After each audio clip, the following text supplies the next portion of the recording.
As someone who's been to their fair share of Milsim games, one thing that I've noticed is that despite the fact that there are a ton of event organizers here in the US, probably the most we've ever had, they start to feel the same after a while. Whether I'm at event organizer A, B, or C, they have a lot of similarities that I can't look past when I go to their events.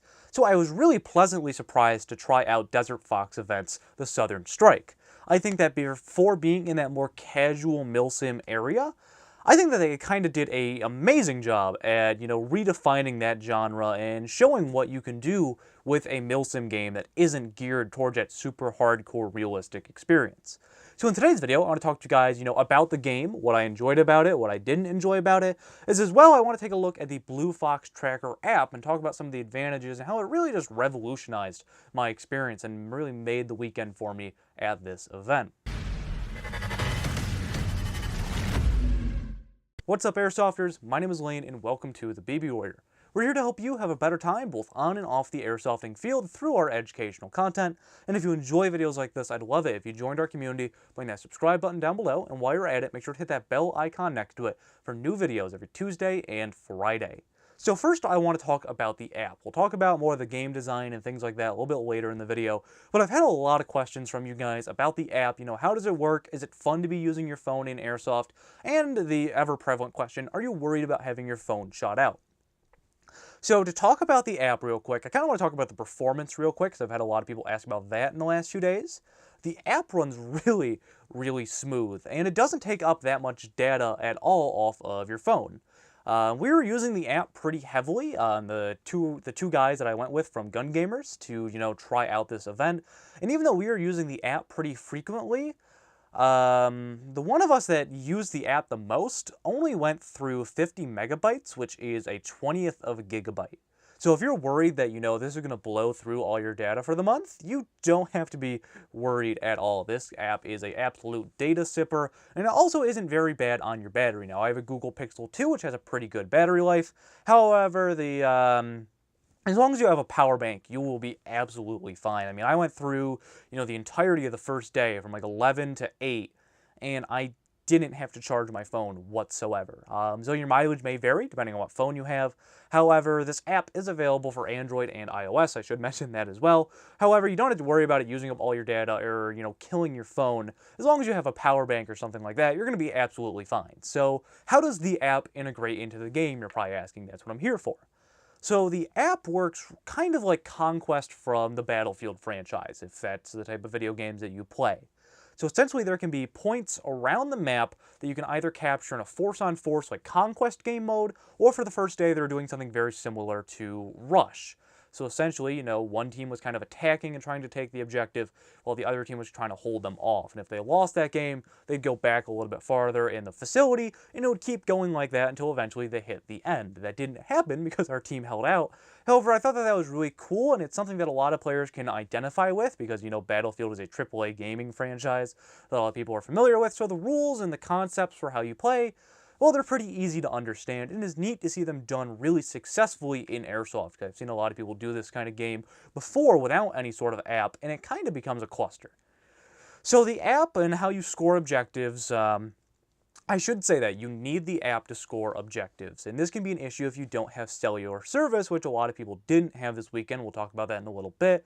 However, how it works is, and I got to see the admin side of the event. I got to look at the admin app a little bit on Sunday morning. So essentially how it works is the event organizers can put down points, wherever they feel would be the best. So I want an objective in this building or that building or this bridge, whatever it may be, depending on whatever AO they're at. So essentially you can, how you capture a point is you actually have to pull it up on your map, and you have to go to that point. There's not going to be any visual indicator. You have to use the app for this. You have to go to that objective. So let's say the objective is my mother's basement, where I am right now. So I go to my mom's basement, because I don't leave that place, and I pull out my phone, and just like Battlefield, if it's captured by the enemy, you'll see it go from the enemy's color. It'll slowly go down, and then it'll be, like that neutral gray color, and then it'll fill up with your blue color. And then congratulations, you've captured the objective, it's yours. Now you can move on to the next one. So So that's pretty much how it works. You cannot capture an objective without the app, and when you have a situation like we did where a lot of people didn't have cellular service, the only company that really works at Camp Shelby is Verizon, the people that are able to effectively use the app kind of become VIPs, and that's what we noticed a lot on our team. So that also works for the medic rules with the app. So there's two ways of doing it. If you can't use the app, you don't have it, or you don't have service, it works like any typical buddy aid. So you either have like a Milsim West tourniquet, or they're handing out buddy, or they're handing out like, the stretch ones that a lot of event organizers use. So if you don't have the app, there still is a way to go. And the way that they described it is they want the game to run flawlessly without the app. They don't want it to be too heavily dependent on it so that everyone can have a fun time, even those who don't have the app. However, for those that do, it just kind of enhances the experience. So for medicing, you could either get Milsim West tourniqueted, ace bandaged, or if you have the app, certain people will be assigned as medics before the game, which I was assigned as a medic for a couple of times because I really want to get my hands on with the app. So how it works is when someone needs a medic, you'll come up to them and you'll hit the little medic button. It's a little bit of a heart. And then a QR code will pop up on your phone. What the dead player has to do is then open, or they hit their heart, and that'll open up their front camera. They scan the QR code, and that's what marks them in as respawned, which I thought was really, really neat. So you can do this twice in the app. So essentially, you get wounded, oh no, I'm dead. And then you get shot again, and then you're dead, and then after 5 minutes for your bleed out, you have to walk back to respawn. I did have one issue with this system, because a lot of people didn't have the app, and when I was talking to them, they said that a higher percentage had the app at the first event that they held. If you got knocked out and no one else could get you with the app because no one had it or no one had service, you'd have to get Milsim West tourniqueted. And then the issue that would arise from that is you're still marked wounded in the app. So we had a situation at this game where when I was the medic, I didn't have the ability to get to one of my friends who also had the app to medic him in. He went to go capture an objective. He was the only guy on the point, but because he was wounded in the app, he couldn't get the point to capture because he was marked as dead, so he wasn't going to get any progress on the point. They were able to resolve that by kind of like scanning him in. However, I wish that there was a workaround for that. I don't have any suggestions. I'm going to kind of keep my mouth shut. But I think that's something that they should kind of work towards. I'm sure that was a very specific example because, at the other event that they were at, there was a whole lot better service and more people had reliability there. However, that's just one thing that I noticed. So I think that the medic system is really cool. It helps keep track of that. It helps keep track of deaths and things like that. And that's how the ticket system works. So it's like Battlefield. If you have the majority of the objectives captured, you're going to drain the other team's lives until they go down to 0, and then when you mark dead in the app, that takes off 1 life from your team. Something I did notice, and this is again a situation because not everyone had the app, it felt like it was kind of punishing you for having the app if you cared about winning. Now, I just cared about having a good time. However, I could see how that could be an issue, whereas people who don't have the app, when they die, they're not really counting against their team's tickets. So, if they had a way that, they had someone at every team spawn to, every time someone walked back who didn't have the app, they knock off a life or something like that, I think that would help for that sort of thing. But again, it is just a game of BB Wars. So that was really interesting about the app, and the thing that I liked about it is that there were things like a chat function. So if you didn't have a radio, I purposely didn't bring my radio because I wanted to see, how capable the app was of communicating with your teammates. And there's a lot of really nice things in place to make it so that you could communicate with your team and make sure that you're being efficient on the airsofting field. I found myself a lot of times, if I had to explain our plan, I would just pull out my phone and say, hey, we have a perfectly good satellite view of this entire facility, might as well use it. And, you can zoom in, zoom out, go wherever you want, press waypoints, all of that neat stuff. So I'd be like, all right, there are guys on the roof of this building, and at Camp Shelby, every building has like a letter on it, which is really nice. So I could be like, hey, there are guys on the roof of building I, and I could send that through the chat. And then everyone who had the app could see that information regardless of how far away they were. And the chat only works for your team. I should specify that. But it's really nice because, if your CO needs to have someone do something, they don't have to wait to either get in radio contact with you if you don't have one, or, they can just send it out without you having to walk back to the spawn and physically talk to them. I think that the app was highly underutilized at this event, and I think part of that, again, does play into the fact that not everyone had cellular service. However, I think that this is one of those things that over time, as they host more events, people are going to be able to really build strategies off of this app. And that is something that I am super excited for, because this is something that, we haven't really seen in Airsoft before. And I'm excited to see, how much change it can bring to our hobby.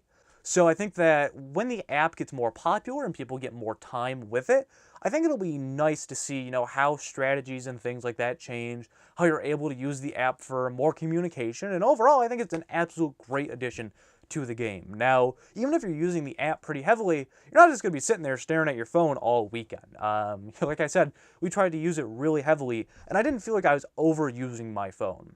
And I would like to proudly say, after 2 events, not a single person has had their phone shot out at this event. If you're worried about it, just don't pull your phone out when you're vulnerable. When you're dead, throw your dead rag on. We'll talk more about that in a minute, why I like their dead rag system.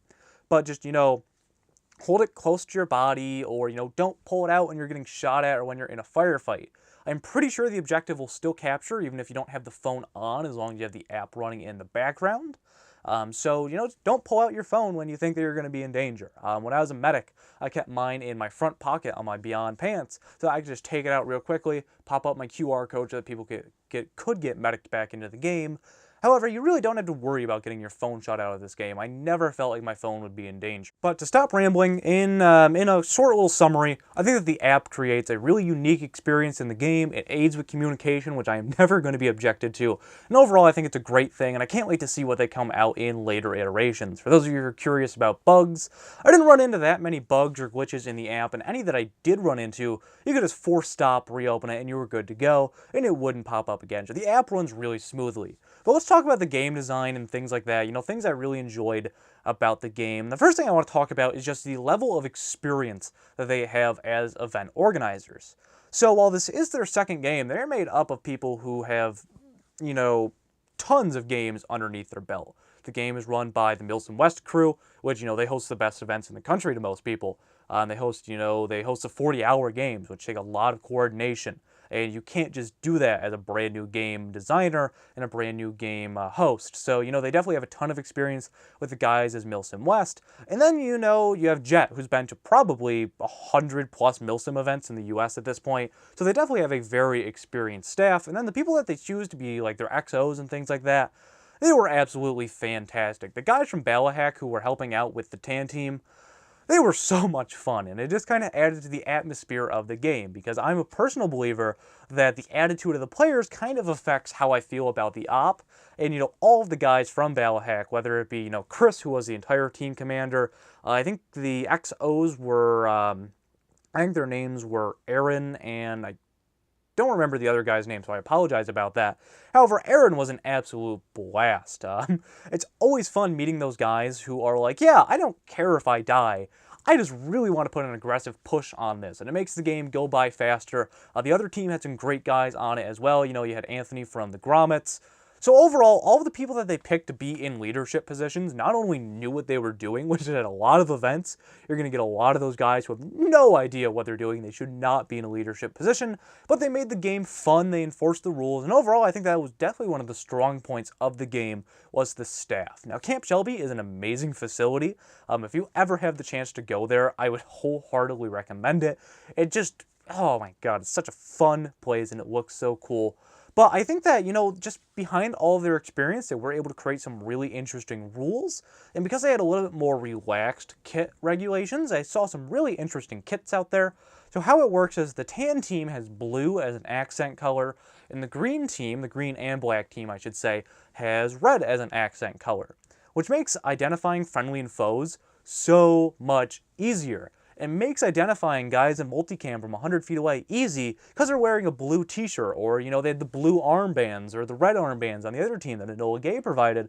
So it makes it really easy to identify who's on what team, and at the same time, it makes it a little bit more fun. It kind of reduces some of the seriousness of the game. It makes it a more relaxed, enjoyable experience, which for me, that's what I've been craving for a while from my Airsoft events that I go to. I think that is just a great concept.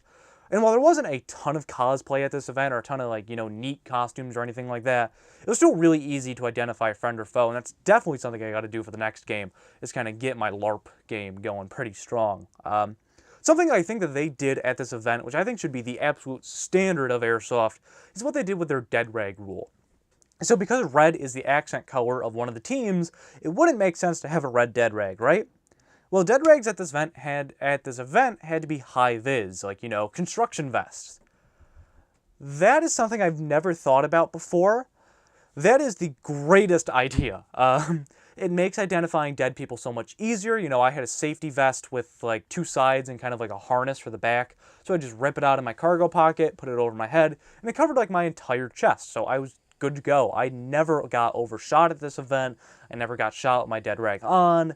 And overall, I think that it's just a great system that should be adopted by every event organizer. You should have a high-vis vest as your dead rag or high-vis whatever. I just think that was such a great idea. And again, because this was organized by the people who do Milsim West, they did take full advantage of the entire AO, especially on the second day. So that's always a welcome thing, because it sucks when you go somewhere really neat, and then they're like, yeah, we're just not going to use that town at all. So like most of Camp Shelby, like the main facility there, if you've ever been there, was used for the second day. The entire thing was used.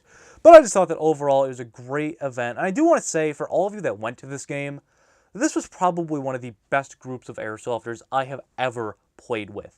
I did not have a single complaint about the players at this game. There's no one arguing, no one was, threatening to punch each other over a game of toy guns. I never had experiences with no one calling their hits or trying to call me out for them when they weren't hitting me.